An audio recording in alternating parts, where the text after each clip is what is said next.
Just a safety precaution here, I put some masking tape down on my doors because you might be using screwdrivers or whatnot, or some putty blades and things like that, and last thing you want to do is slip and scratch your paint. I've had it happen before. I'm also siliconing the inside of the track. Now basically what you have to do is you have to start on the opposite side of where the catch is. See where I'm pointing here? Where the hole goes, or where the vent window shaft is going to insert into. So basically you want to start on that side and start pressing in. What you got to do is basically get one side of the seal in, and then with a screwdriver you push the other side in, and then you should be able to pop it in. It can be stubborn sometimes. You see how flat it is I have on the one side here? You just keep working it there. See, with the screwdriver you can start pushing it down, but the other side, on the inside of the car, I have that one piece in already, and then you just force the other part of the rubber down into the track. Can be a little tricky, and sometimes it can be a pain in the butt to do, but just take your time. As you can see, I have it pretty flat right now. That's what we want. Nothing should be sticking up at all. You shouldn't see any bubbles or any sort of bumps.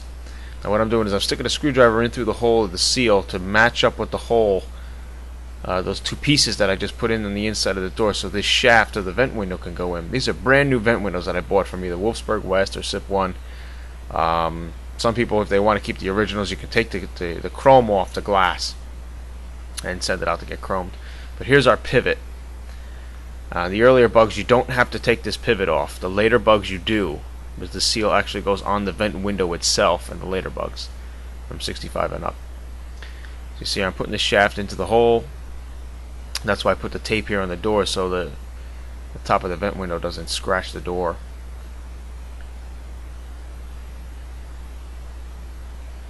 And just see, I just push it right down in there. And you had to keep that piece loose in there, inside the door, so that shaft can go in. What you want to do here is double check and make sure that the shaft is actually in the hole of those two pieces, or in the center of those two pieces, which this one is. Now here's your pivot, and like I said before, this is how you know you got the seal on the right side. The hole on the seal has to face towards the outer side of the car for that pivot to go into. If you have the hole on the inside, then you put the wrong seal on the wrong side of the car. Alright, so I put the pivot in the hole,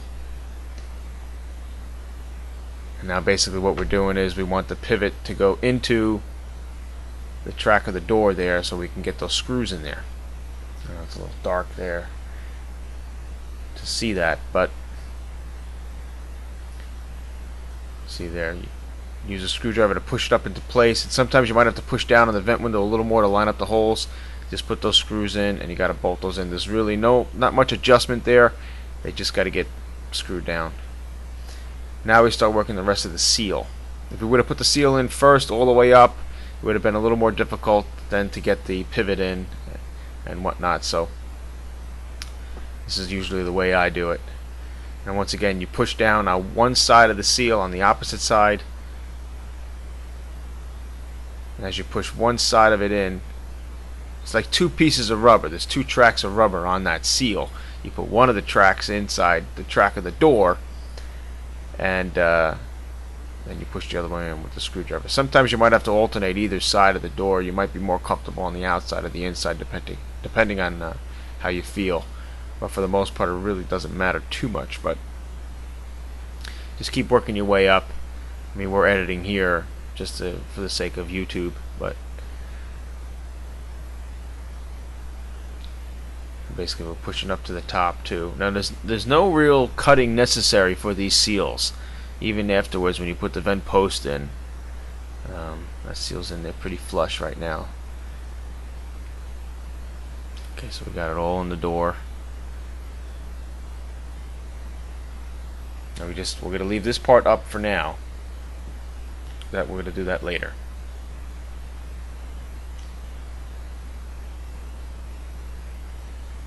Okay.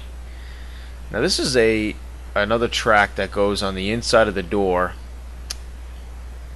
you'll see where we put the felt channel in, and there's an ear here, a little section that gets, it just hooks into, there's a hole here in the inside of this track, and it just kind of hooks in there, it just hangs really, and then on the bottom you bolt it in with a screw. And here's the vent post that we're moving on to, and here's the vent flap seal. Now you gotta watch where you put this, how you put this vent flap seal in. The flat section of the seal faces the section where the vent window will close to. Okay, see, these also have grooves on them, so this slides right into the vent post. So you want to make sure you're putting that in right. The rounded part stays on the inside, towards the car, towards the inside of the car. The flat part that's ribbed is what the vent window will sit flush up against. And just silicone it and slide it all the way up to the top. And then the other side you put the vent, the felt channel. See the long felt I have there on the table.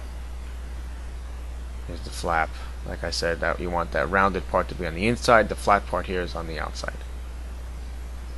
And we put that felt, vertical felt, inside the vent post as well. Sometimes your old one is okay, so you might want to keep that one, and in the end it might be better when the window finally rolls up and down.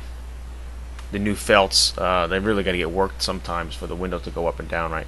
But we usually put our vent posts, those vent posts, in through the door on the bottom. We rarely ever come through the top. I find it easier to come through the bottom, like I just showed you.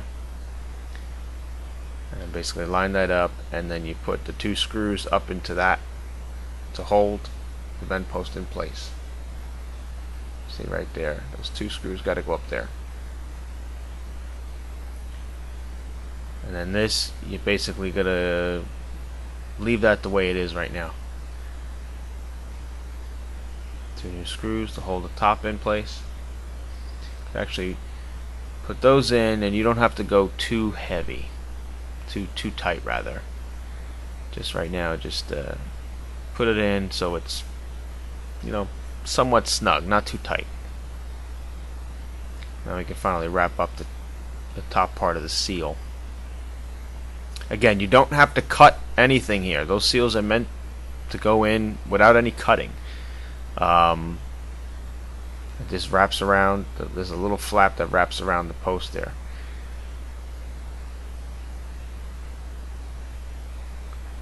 Okay, so here now I'm inserting the felt, the big felt that goes up and in and around the door, the door area. I'm going to keep pushing it up, up, up until you meet the vent post. And you're going to glue this later on the top of the felt. You're going to put glue on that, and then roll the window up and then let it dry overnight. But for now, I'm just, you know, test fitting it.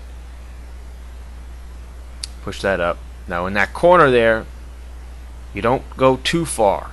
You don't have to, you can keep going in and in with that felt, but you don't want to go too far. You want to leave a little hang out, because that window actually doesn't go up into the door. So I just got like a putty blade, and I just kind of bang it up into place.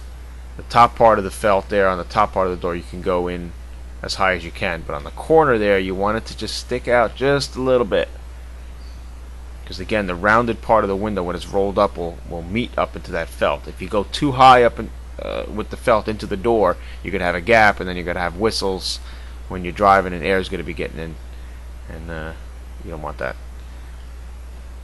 But on the straight areas, you can, you know, push it in as far as you can. So just push it in as far as you can. Now it's down into the track. That was that bar that I showed you before that the felt sits into.